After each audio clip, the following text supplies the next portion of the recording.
Hi guys, welcome to my YouTube channel. This is Queen Esther Waynes Frank. In case you're new to this channel, I'm glad to have you here and Happy New Year to you all, irrespective of your time zones. I say good morning, good afternoon, and good evening. All right, it's a good thing to give praise to the Lord for what He has done for us. Being alive today is not of our goodness, it's not of our righteousness, it's just the mercies of God that has given us life. And of course, there's nothing we can offer unto Him than the praises of our lips. He deserves our praises, He deserves our thanks. Yeah. So, in today's video, if you can notice, it's been quite some time now. I've not talked about career, I've not talked about diplomacy, but good news, this new year I have a diplomatic video, and this is the first diplomatic video I have to produce this year. So stay tuned as we dive this. All right, the topic I want to consider today is a shift in diplomacy, gender equality. A shift in diplomacy, gender equality. Once you hear this, what comes into your mind? The first thing is, what is the shift in diplomatic system or in the diplomatic practice toward gender equality? In the past years, we've been hearing about inequality, and this is one of the problems that we are facing as humans. So in today, I feel it is necessary to address the issue of inequality among genders. Okay, what is a shift in diplomacy towards gender equality? A shift in diplomacy toward gender equality involves increasing women's participation in diplomacy and decision making. Increasing women's participation in diplomacy and decision making. Gone are the days that men were seen as the forerunner. This diplomatic thing was believed to be something preserved for men. Only male genders were allowed to participate, were allowed to hold positions, diplomatic positions, even political positions. In our present system, world system, even in our community, we can see that most of the political positions and other secular positions are preferred to be given to men, whether they want it or not, because of that gender, just because he's a man. So, in today's issue, I want to address that. Why should men be preferred over women? Why are not women given the opportunity to exercise their power, to show up their potential, to show their ability, their capability, their capacity to lead, just like men? Yeah, I'm not trying to, see that what's there's this one adage, what a man can do, a woman can do also. No, that is not the point. I'm not trying to, put a kind of a leverage ground that this wage that what a man does, a woman can even do more better. That's not the mindset. All I'm trying to point out here is that women should be given opportunity to exercise their power, to exercise their potential, to use their power into full capacity. No form of interference. We are saying, and they made us to believe that we are weaker vessels. Yes, we are weaker vessels, but then we have potentials, leadership qualities. What the world is lacking today, what some political system, what diplomatic system is lacking today is leadership quality. And this leadership quality that's long been looked for can be found in women if they are given that opportunity to show up what they carry, what they have. Now, looking into history, good enough. There is a little improvement, but that is not fair enough.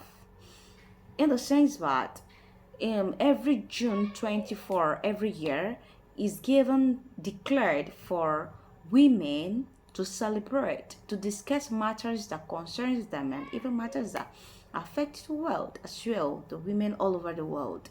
Yes, this day is set aside by the United Nations. Good and fine.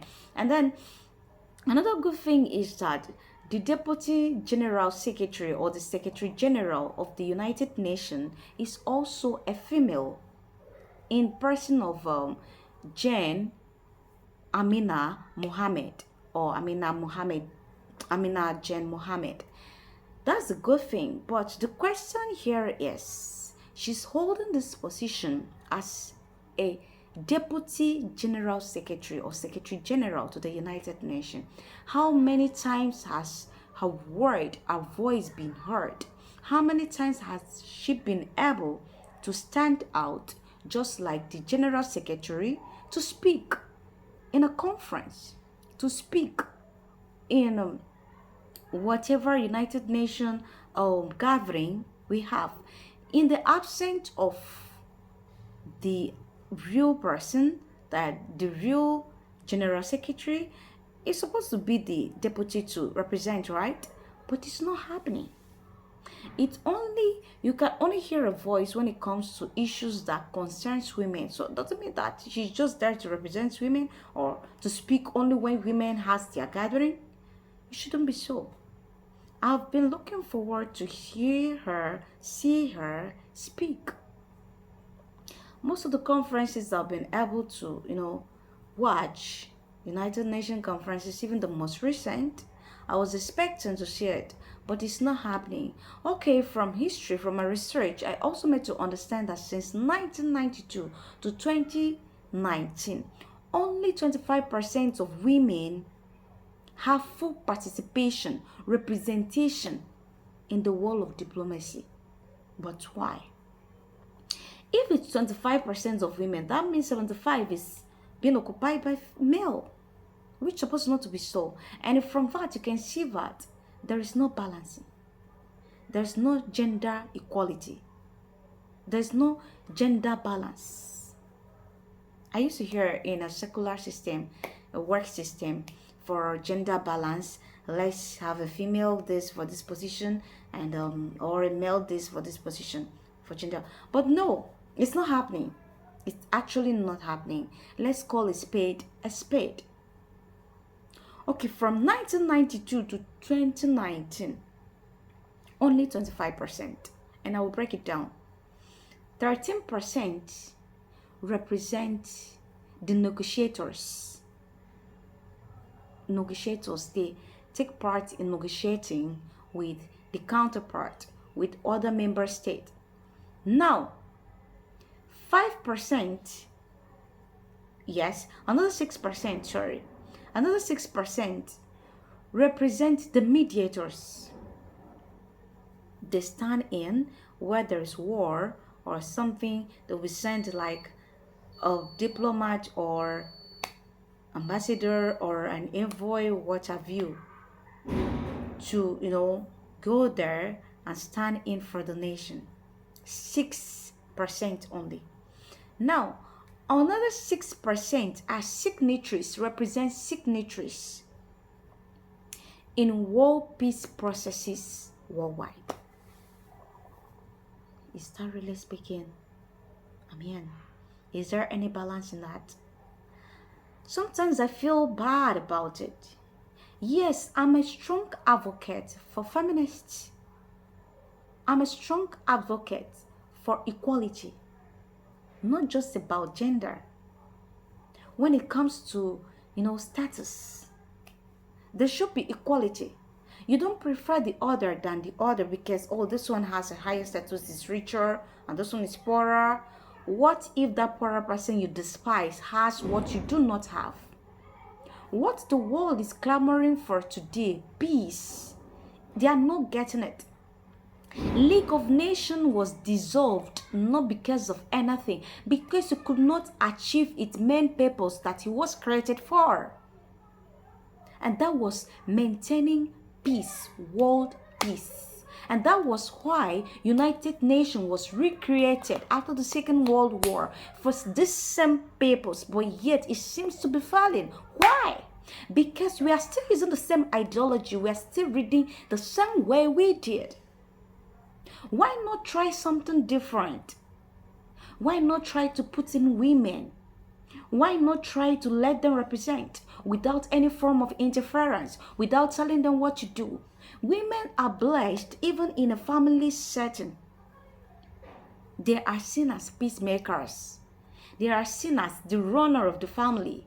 That makes the family. It's women who makes the family, whether you like it or not. And even a nation, when you see where a woman is a leader, you see effectiveness, you see dedication, you see, speedy recovery of lost glory, because they have that crown.